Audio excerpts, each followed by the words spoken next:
Bom dia, boa tarde, boa noite, or whatever the case may be. My name is Marcus, and I am the host of the Black Brazil Today YouTube channel, as well as the blackbraziltoday.com blog, where I analyze Brazil from the perspective of race. So, today's video, uh, what led me to approach the topic today was a ceremony that I saw uh, recently. For about 20 years now, there's been this award ceremony that goes down in Sao Paulo like every year. It's called the Trofeo Raça Negra, right? Trofeo Raça Negra Awards, or if you wanted to translate, it would be something like Black Race Trophy or Black Race Awards. It's a yearly event that takes place in Sao Paulo that recognizes the achievements of basically Afro-Brazilians or non-Black Brazilians who have helped in coming to some type of racial equality. It signifies that in some ways, Brazilian society is acknowledging that there are vast inequalities in the country along lines of class and race. So the Trofeo Raça Negra Awards is something. It's like a joint project between like this NGO called Afro-Brazilians, and it's connected to Brazil's only, what you could say, Black college or university, the Faculdade Zumbi dos Palmares. It, I've been there a number of times. They've moved locations of this college, several times over the years. Um, but the actual award ceremony is something that you see.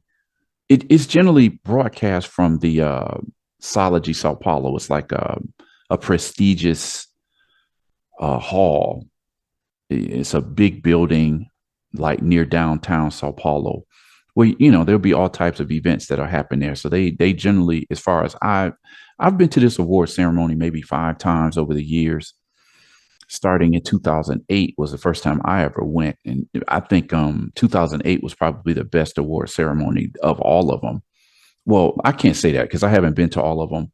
I went again in 2009. Now, the Trofeo Raça Negra Awards, it honors not only, like I said, Black Brazilians, but also non-Black Brazilians. It might be white Brazilians, but if they've done something to forward the cause of racial equality in Brazil, then you'll see these people also get awards. They'll be called to the stage and they'll be presented with this award that looks, I don't know, it looks somewhat like an Oscar award, actually.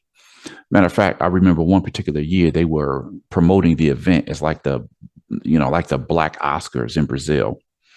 And I just remember in 2009, 2008, those were the years where I saw the most people in attendance, and I saw all types of stars, athletes, civil rights leaders, if you will. It was I think that was the most spectacular event that I had been to in terms of the how many years this ceremony has been put on. I got a chance to meet a lot of Afro-Brazilian celebrities just all in one night. You saw people pulling up with limousines. It was like a black tie event. So very prestigious event. I was impressed, particularly 2008 and 2009. 2008, I remember it was my first trip to the award ceremony, and actually, it was the first time I spent time an extended period in Sao Paulo, because up until that point, I had been visiting mostly the northeast of the country in the state of Bahia. But so people realize that Sao Paulo and Rio in Brazil is kind of like New York and Los Angeles in the United States. These are the cities where everything is going to happen. So after years of, spending time in Bahia, I says, well, if I wanted to be in the middle of some action, I would have to be in Sao Paulo I would have to start hanging out in Sao Paulo. So I managed to get into the award ceremony. like I said, I was impressed with it. One of these days, I have to share the video that I have of that particular ceremony. That year, it was just after the victory of Barack Obama in the United States and becoming he's being recognized as the first black president of the United States. So I remember going to this event and going to the Zumbi dos Palmares University, and there was just this enormous poster of Barack Obama. I remember he was all the talk. So I was just there visiting the campus. I was talking to people about how they felt about it, and it was just like for all the celebration behind Barack Obama, I think his celebration was big around the world as well as what I learned that year in Sao Paulo. The following year, they did like a let's say a tribute to Michael Jackson. Michael Jackson had died. What did he die in June of 2009? And there were several of Brazil's top musicians who participated in the Troféu Raça Negra awards that year, and they all sung, songs, Michael Jackson songs. I remember actor singer Seu Jorge. He played, I think he played "Rock with You," and he sang it in like a bossa nova acoustic style. It was impressive, right? So again, I've been to this award ceremony several times over the years. I'd say maybe 5 or 6 times. One particular year, I can't remember. I think it might have been 2013, if I'm not mistaken. And that particular year, I remember they honored Jesse Jackson. Now, a lot can be said about Jesse Jackson. I'm not going to get into that right now. I'm just saying the reason why I'm even bringing that up is because the award ceremony also every year it would honor black people from other countries around the world. They might be African American, they could be from Mozambique, they might be from Nigeria. I remember one particular year they had, I think, Martin Luther King's daughter receive an award there. So a few times it's been televised. So it's kind of like if you've seen like I don't know, like the Essence Awards or like the Soul Train Music Awards. It kind of reminds me of something like that. Um, like I said, I was impressed with it. I don't think it's quite as I don't know glamorous as you would see on some American programs, but I'm sure that one day it might get there. As I said, when you see, top name celebrities showing up in the stretch limousines, it was just a sight to see, to see all of the Black Brazilian celebrities in one building. So anyway, as I've been back from Brazil and back in the US for like a year and a half now, obviously I haven't been to the ceremony. I remember one particular year because of the pandemic, the videos that I saw, everybody was wearing masks. So the event went on. And I think that particular year, I remember seeing it on television, on one of the television channels in Brazil. And it seemed like it was a low key affair, obviously, because of the pandemic. Everybody was wearing masks. I don't think it was a capacity audience like it often is. And then they held it again, I think in 2021. And then I just recently watched a few scenes from the 2022 edition. And what caught my eye, I mean, there's always something to watch during the ceremony because of the people who come to the event. But in the 2022 version, I was watching on YouTube and I saw the acceptance speech by this actress named Aline Borges. And I says, well, I'm going to have to look into what she was talking about because I was intrigued by some of the things that she said on stage. So the article that I'm calling the title of this video, After Recognizing My Blackness, I Realized My Power. Actress Aline Borges discusses her journey from racial denial to coming to see herself as a Black woman. Now, the reason why I wanted to talk about this is because this is a story that you often hear from Black Brazilians. A lot of Black Brazilians grow up not knowing they were Black, denying they were Black, or deep down knowing they were, just wanting to avoid being classified as negro, or how they say Negro. Again, using negro in Brazil it's a transition. It's almost equal to the transition that African Americans made from Negro to Black. Whereas, in Brazil, a lot of people use all different types of terminology, whether it's mulatto or mestizo, pardo, moreno is really popular. These are all terms that a lot of people use just to avoid being defined as Black. And the term negro, Negro, comes to define a person who has some sort of racial consciousness connected to political identity along with their racial identity. So I wanted to talk a little bit about what she said for her acceptance speech, because when I dug a little bit more into her history, I'm like, wow, she really discussed a lot of where she came from. And I think it speaks so much to the situation in Brazil and as a whole, because so many Brazilians go through this identity and transition phase that they go through. So let me just get right into this. I'm going to talk a little bit about her acceptance speech. Then I'm going to get into this play that she participated in, the novella that she was in, that, she got a lot of accolades for this novella. And then I'm going to get into the interview that she did recently. So again, this is actress Aline Borges. So this is her accepting her award at the Troféu Raça Negra Awards in 2022. As I said, it's kind of it's sort of like a prestigious event. Like I said, one year was defined as the Black Oscars in Sao Paulo. Again, there's a connection between the Troféu Raça Negra Awards along with the Afro-Brazilians NGO, as well as the Universidade Zumbi dos Palmares. It's considered the only Black university in Brazil. Okay, this was an homage to Ishmael Evil. He was a popular dancer and choreographer. I think he died.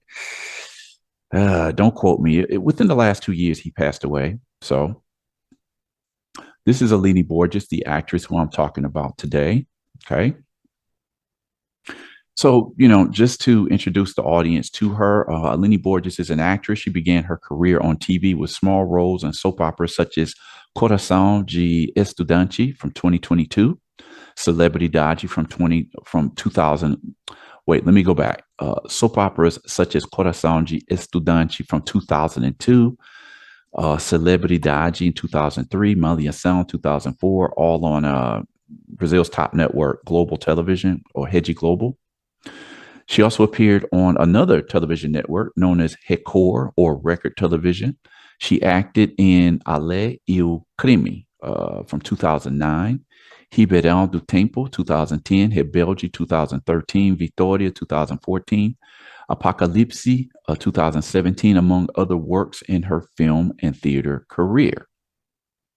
She was also in Totalmente Demais 2015, also on Global, Bom Dia Verônica 2020 on Netflix, and in Verdades Secretas 2 from 2021 that was on the Global's Global Play network. Her most prominent role came in the role of Zuleika in the recent soap opera Pantanal from 2022, also on Global Television. She is married to actor Alex Nader. They have been together since 2009. I think they had 2 kids together, which is something I'll discuss a little bit later in this video. So this is Aline accepting her award at the 2022 Troféu Raça Negra Awards. And when she was called to the stage, I want to just speak a little bit about the speech that she gave. It was short, but right to the point. So she says, I'm only here on this grandiose night because I am a dreamer. Pantanal projected me to Brazil. So what she's saying is that she had been in a lot of different television roles and film parts or whatever, but it was Pantanal that people started to recognize her for her work. This is just an image from the novella, Pantanal. I've been an actress for 27 years, and most people didn't know my work, and I only arrived in Pantanal because 5 years ago, I recognized myself as a Black woman because I come from a family that doesn't recognize themselves, a family that doesn't understand about their racial identity. My A mother doesn't arte me have it because resgatou. she didn't have a mother Então, eu with fiz um racial espetáculo consciousness. chamado Contos Negreiros Then do I did a show Brasil, called e ali Contos eu entendi que Negreiros eu era uma do mulher Brasil. preta. Ali eu And entendi a there minha I missão. understood Ali eu that I was a entendi black o que eu woman. podia fazer com a minha There I voz, com a minha understood my arte. mission. Porque There I ainda é understood what I fácil, could num do with país my voice, racista, with my art, contratar uma mulher preta não because it is still retinta. easy in a Então a gente racist country precisa to hire a olhar para black woman isso. that is not dark skinned. So we need to look at Então that. esse troféu So this aqui trophy eu here I offer to the ofereço black women às who came mulheres before pretas me and retidas que courageously vieram antes de mim e occupied their corajosamente ocuparam spaces. seus espaços. Dona Dona Ruth Ruth de de Souza, Souza, Dona Léa Dona Leia Garcia, Garcia, Chica Chica Xavier, Xavier, Zezé Zezé Mota Mota, e and tantas so e many tantas others who outras que courageously corajosamente occupied the ocuparam os spaces and espaços opened the e steps abriram for espaços us. para a gente. Ashe, thank you very Axé. much. So all of Muito these actresses obrigada. that she named. Now, when people say Dona in Brazil, it's just kind of like a lady, miss, or something like that. It's kind of like a title where, in the United States we use the term Donna, or it becomes a name, but when people just attach the word Donna as as a means of respect, and in front of a woman's name. So Ruth de Souza, she died at the age of 90. I don't know. She might have been about 93. Leah Garcia, I think she just turned 90 maybe last year or this year. Still alive, still making appearances. Chica Xavier died a few years ago. She was actually 88. So you see a lot of, Black Brazilian women who live, long lives. And Zize Malta, I believe she'll be 79 this year. So Ruth de Souza and Chica Xavier have already passed on. Ruth de Souza was a very important actress. She opened doors for, like, as Aline said here, she opened a lot of doors for Black Brazilian actresses. I think Ruth de Souza might have been the first Black woman to appear. I think, what is the name of that? It's a famous municipal theater in Rio. She was the first Black actress to appear on the stage at a play. Um, so historically, what I've said about Afro-Brazilian actresses is that they're often cast in stereotypical roles or secondary roles. There'll be, butlers and maids and bodyguards and this type of thing. So I don't think any of these women, well, I would say Ruth de Souza got a lot of accolades for her career, but a lot of these women they have not been recognized. But their roles and getting by in Brazilian entertainment, it opened up the doors for, the generations that came after them. Okay. So this is what Aline is talking about, how she's recognizing those who came before her. She's recognizing that she didn't see herself as a Black woman for many years. And it's pretty common with a lot of Black Brazilian families that they don't recognize themselves as Black. And as you can see, she just came into this herself. She said here that she did I don't think it was a musical, but I think it was a play, a popular play, where she said in an interview she came to recognize herself as a Black woman after participating in this particular play. This was similar to there was a woman who recently appeared in the recent version, this last season of Big Brother Brazil, the reality show, where she became Black on that program because she was called into a room to participate in a discussion with some other Black Brazilians on that program. And she actually said, she was like, wow, I just came to see myself as a Black woman now, just because she was chosen by a group of Black Brazilians who was on that television program. So this is something that's been going on for a long time in Brazil. A lot of people of visible African ancestry don't see themselves as such, and they go through this process of racial identity. So as we can see, Aline Borges went through the same thing because she came from a family that didn't see themselves as Black. So this is just some of the actors that were, this is Aline right here. These are just some of the actors and actresses that appeared in that stage play. Contos Negreiros do Brasil is a documentary spectacular about the real and current condition of Black people in Brazil. The audience witnesses statistical indexes contextualized with scenes that reproduce pains, passions, fears, joys, and anguishes. Black flesh is constantly exposed in its real social and cultural dimensions and experiences. The characters view the scenes through statistics presented by the actor, sociologist, and philosopher Rodrigo França, with current data that are exposed to the audience.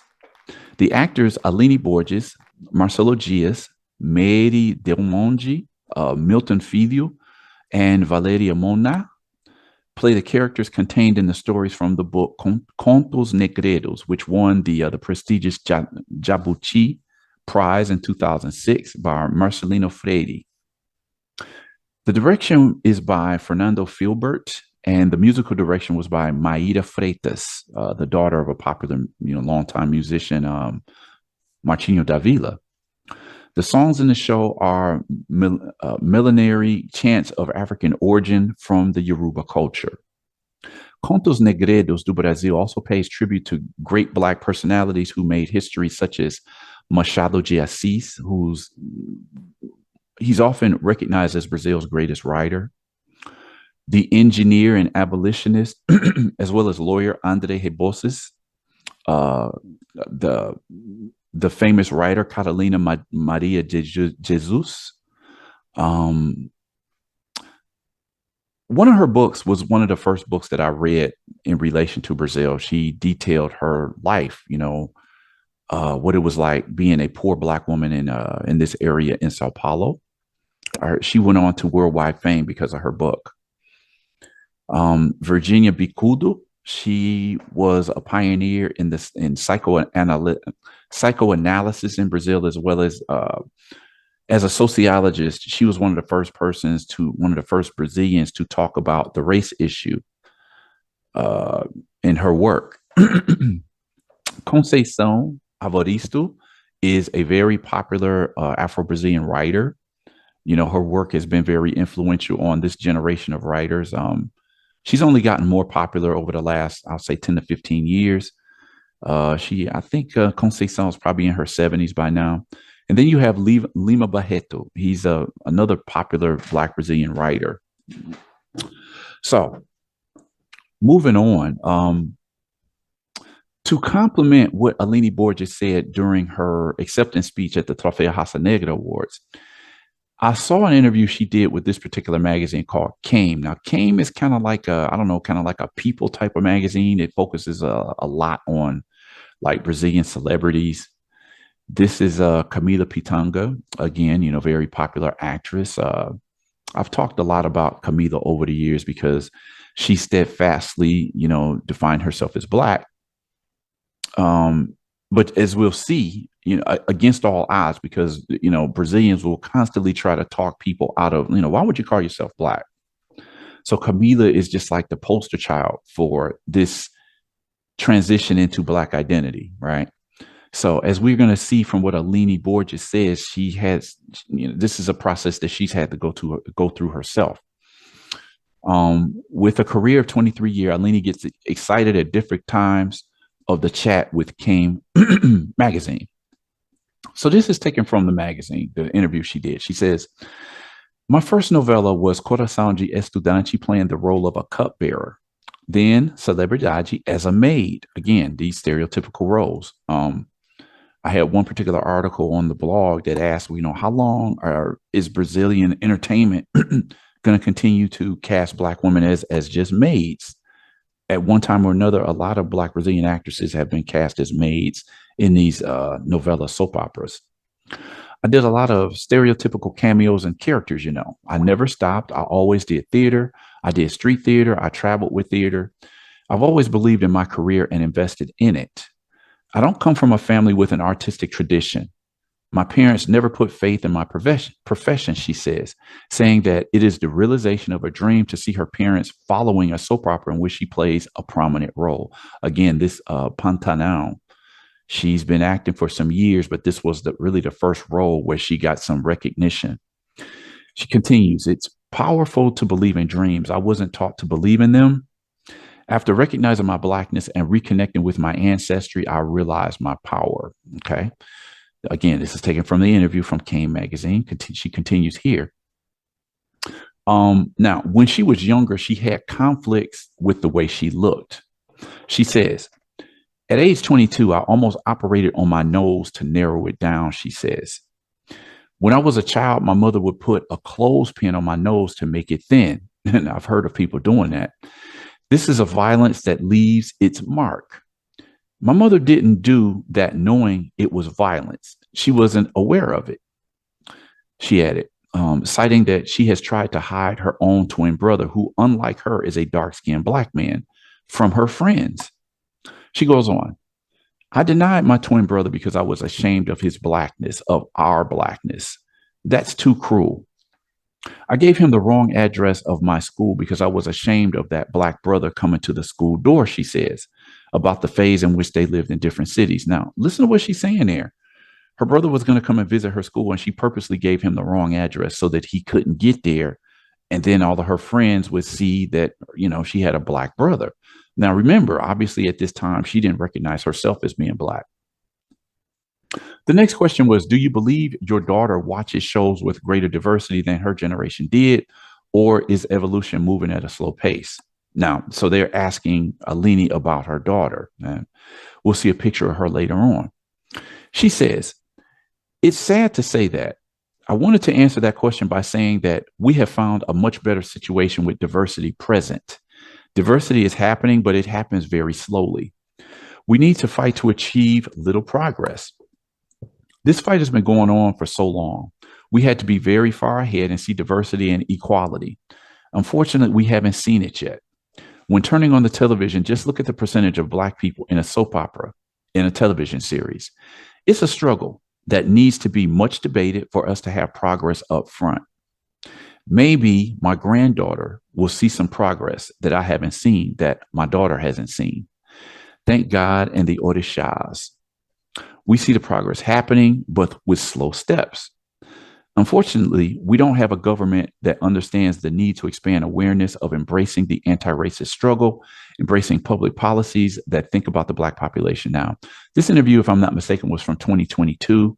So when she says we don't have a government that supports the necessities of seeing progress in terms of race, she was talking about the former presidency of Jair Bolsonaro, who was voted out of office last November. Now we have Lula da Silva, who's taken office for his third term. And, a lot of people, he's strongly connected to the left, right? So she says, she continues, it's a struggle on all sides against a white and very powerful hegemonic system. Structural racism is very well rooted. Many people say that it's not racist and that our fight is me, or what they say as whining. They say the struggle for racial equality in Brazil, a lot of people see it as just whining. They say it, a lot of people still believe it doesn't exist.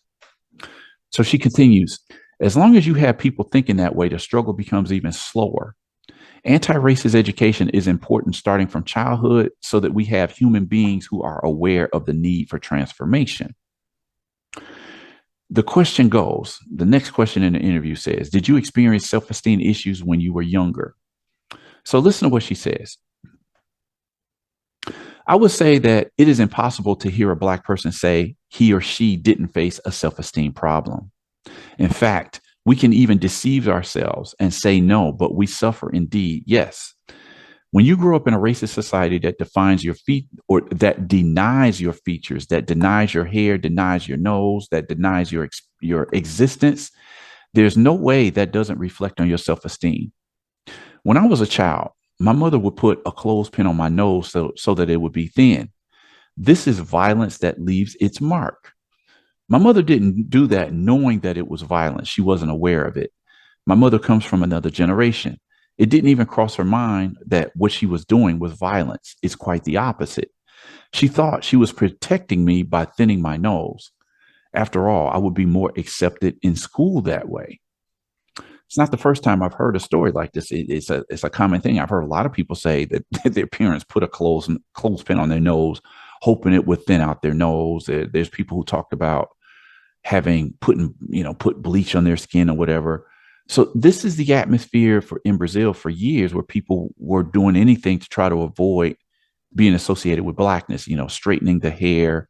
Today it's very common for a lot of Black Brazilians to undergo rhinoplasty to thin out their nose, just like she was talking about, in her comments here.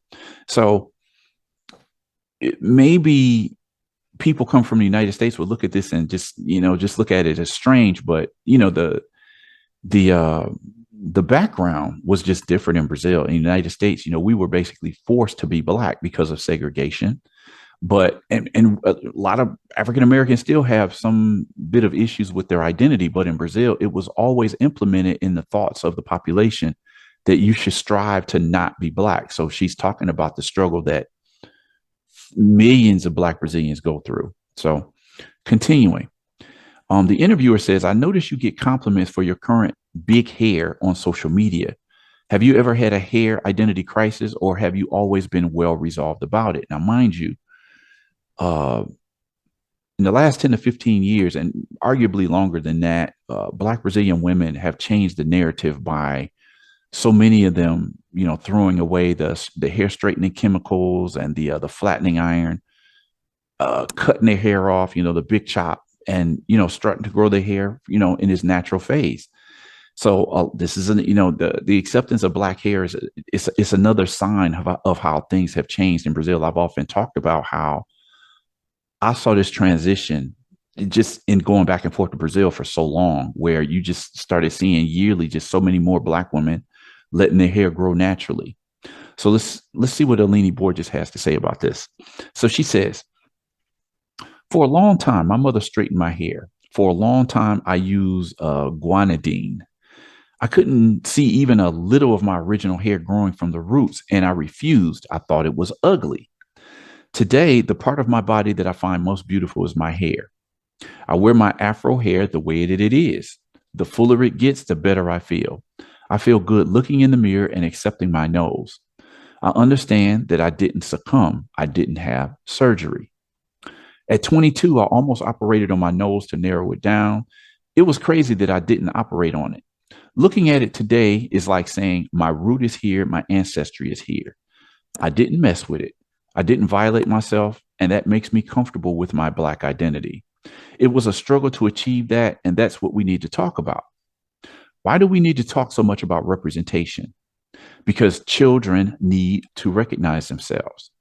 When you put another black child on television with their nose the way that it is and the hair the way that it is, the black child who watches recognizes him or herself and thinks she is beautiful. It is impossible not to carry pain nor to have self-esteem totally shattered by racism. I don't really even need to add anything to that because everything she said, it's just easy to say that this applies to so many different black children in Brazil. I'll say black and and would be black because a lot of people just don't have this identity when they're children. The generation that's coming up now will perhaps have it quicker than their parents and much quicker than their grandparents because it's been black identity politics has been going strong for a couple of decades in Brazil now. So I don't think I need to add anything else to that. Black identity, black representation, it is a necessity. Looking on TV and not seeing many people that look like you who identify as black, I can't speak on how the necessity and how important that is for people to come into a racial identity when you've been denied that, like not only from the society, but specifically in your own family, when people tell you, no, you're not black. The next question says, was there a time when it was decisive for your anti-racist positions? She responds, I did the show. It was a theater piece called Contos Negreiros do Brasil 5 years ago. It was in the play that I discovered my identity as a black woman. Until then, I didn't know I was a black woman. Well, better yet, she says, I'm not a dark-skinned black woman. In this racist country, if you don't have dark skin, people say you're not black. And you, to escape racism, begin to deny your identity. I'm not black, really. I don't want to be black. That's generally how a lot of people look at it because it's too bad to be black in a racist country. With the show, the theater piece, Contos Negreiros do Brasil, I started to rescue myself and reconnect with my black ancestry, with my racial identity, and to be proud of all this. I began to understand the power of what it is to be a black woman and have blackness in my DNA. Before that, I went through a situation. My twin brother is negro retinto. Now, I found this part intriguing here. Now, when you see the picture, you'll understand why I say. Negro retinto means how people describe somebody as being dark skinned black, right? Negro hechinto. So she's talking about her twin brother. She says, we separated as teenagers because I went to live in another city with another sister. She paid for me to go to a private school and I helped her take care of my niece, her daughter. My brother stayed in Rio de Janeiro with my mother, and I went to live in Minas Gerais, which is another state in southeastern Brazil. I was studying in a middle class school. I walked into the classroom and there was no other black person. Or at that time, you could just say that there was no black person because obviously she didn't see herself as black at the time. She says, the girls in the room, the patricinhas, came to talk to me excitedly. Now, patricinhas, I don't know how I can necessarily translate that word, but it's referring to usually, white girls of middle class status. They're from like elite type of families. They're used to having, all types of, just goods and items, merchandise. Their families have the financial access to be able to buy these type of things. I don't know. When I hear Pata de Seniors, it kind of reminds me of God, what was the name of that television series in that film? Like from Beverly Hills. I can't think of the name of that what was Alicia Silverstone, I think it was, who played in that, if I'm not mistaken. But it's just like, the middle to upper class, white girls. This is what she's saying. So the girls in the room, the patricinas, came to talk to me excitedly. I said I had a twin brother. They asked if he looked like me. Yes, he looks like me, but his skin is completely dark and he has more negroid features than me. I was 17 years old and I was ashamed to say that to my friends at school. So I invented another brother. Now, this is intriguing to me. Okay, let me continue. The question asks how. How did she feel this way? Why did she invent another brother? She said, I said he looked like me. Said he had light eyes with skin color that was equal to mine and hair falling to the back. I invented a person who didn't exist. I denied my twin brother because I was ashamed of his blackness, of our blackness. That's too cruel. After a while, when he came to visit me, I gave him the wrong school address because I was ashamed of that black brother coming to the school door and my friend saying, hey, didn't you say your brother had light eyes and fair skin? How is this black guy your twin brother?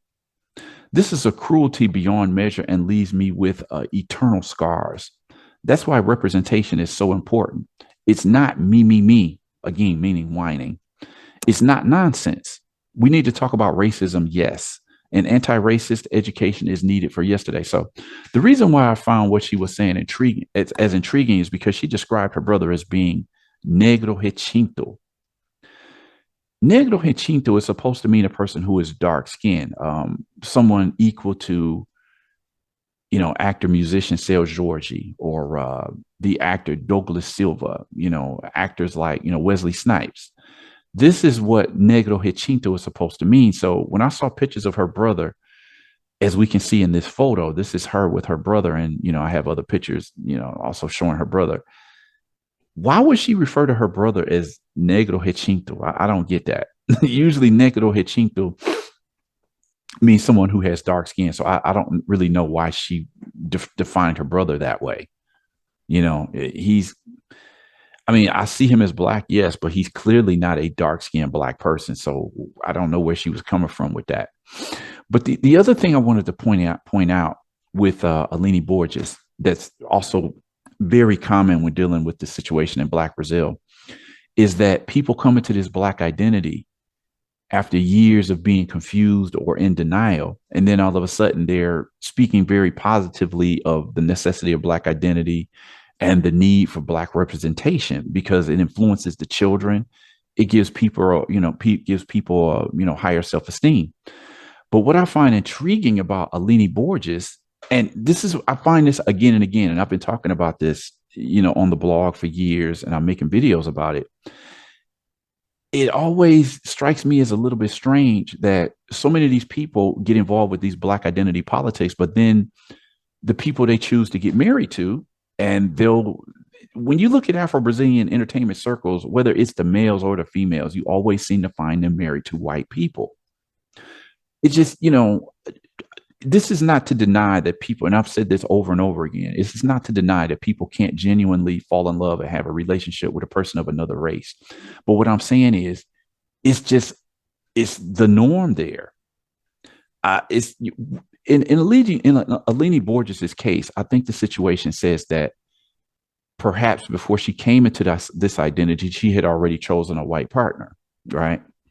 Maybe that's what it is. But I often see people who talk about these racial politics all the time, and they've had this same political stance for years. But then you look at their partner, then you look at their children. And it's the same case with Aline Borges. When she talks about maybe in the future, my daughter and, maybe my granddaughter, they could look at TV and see more representation. And it's just like, this brings into the question, when Black Brazilians want to include everybody in the Black category. And, for years, people have accused me of one dropism. And I don't consider myself one of these people who supports one drop. I simply say that if their phenotype shows African ancestry, to me, they're going to be Black. That does not include every single person. So I'm saying the more mixture you have, a Black person marries a white person, produces this mixed person. If that mixed person goes on and marries a white person, each generation, that family is going to get progressively lighter. So I think it gets to be a mistake. And I understand how this is going to be problematic for so many families, because within so many families, you have darker skinned Black people, you have lighter skinned Black people, you have white people, you have people who would only be considered white in Brazil. You have all of this mixture going on. And so it becomes a little bit, I can understand how it might be a little bit difficult, because it's kind of like a way of like segregating a family. I get that. But everybody is not going to be considered Black. I mean, if you look at, obviously her husband is white. It's intriguing, the t-shirt that he has on. He's t-shirt is basically saying, Black skin isn't suspect, because I've talked about the violence against Black people in Brazil. The police kill anywhere from 5 to 10 times more people in Brazil than they do in the United States. And people will get shot down just for having Black skin. I mean, police will always deny that, but it's the Black skin that's always seen as suspect. So, you check out the t-shirt that her husband is wearing. But this is just my point. Eventually, the child that comes out of a relationship between, say, a person of mixed African ancestry and a white person, at what point does that person not become, should the child not be considered Black? I mean, you can see her 2 kids here and you see that, well, I wouldn't consider either one of her kids Black. And that's where I'm kind of parting ways with the way that the Movimento Negro, Brazil's Black movement, looks at things. They look at all what they call pardos, meaning mixed or brown. All of these people should be considered Black. And I'm like, that's just not true. There's a percentage of pardos who I call negro mestizos. It's just saying these Black people have some degree of mixture. And that's where I think the term pardo, to me, it should go along to define people who are just racially indefinable, rather than having clearly Black people, whether they're light skin, brown skin, or dark skin. You can often tell who should be considered Black and who should not. So to me, I feel like the term pardo should be used for people who you just really can't tell. Her kids they would be considered Black only by one drop, and one drop doesn't really function in Brazil the way that it does in the United States. It's an absurd concept, really. I mean, you're talking about a person who might have one Black ancestor out of 32. Are you really going to consider that person Black? So just wanted to bring this out again, because we see this so much. I have another piece that's going to be coming up, hopefully in the next few days, where there's an Afro-Brazilian actress who's doing the same thing. She married a white, a white male. They had a child, and that child looks, lighter than her. But yet she wants to pass on her ancestry. Obviously, you pass on your ancestry, but the question of trying to put a person who is so very mixed into the Black category, I just don't think it works, right? And that's what I'm going to talk about that in a video that's going to be coming up, because this is just intriguing that Black Brazilians want to carry on the Black identity to their next child, but yet they consistently choose to marry persons who are considered white. and thus produce lighter children who are even further away from the Black phenotype than they are. I mean, people could look at it, well, why are you as an American talking about this? Well, it's not just me. A lot of Black Brazilians are talking about this now. As I said, at what point should a person not be considered Black, even if the parent is considered Black? That's just a question that I have. I think it's a legitimate question. And I think it's something that needs to be discussed, because with the oncome and the growth of Black identity politics in Brazil, now you have this thing where Black Brazilians want to accept everybody in the Black category. And I don't think that's going to work. Anyway, I'm going to leave the video here. Curious to know what you thought about this. Again, this was about actress Aline Borges and her transition into Blackness, how she sees herself these days, because it represents very much the struggle of many Afro-Brazilians today. So if you like this video, definitely give me a thumbs up here. Like this video, comment on this video, share this video, just trying to keep the conversation going. If you've watched more than a few videos on my channel, do consider subscribing to this channel. And with that said, I'm going to end this video and invite you all to come back and check out the next video.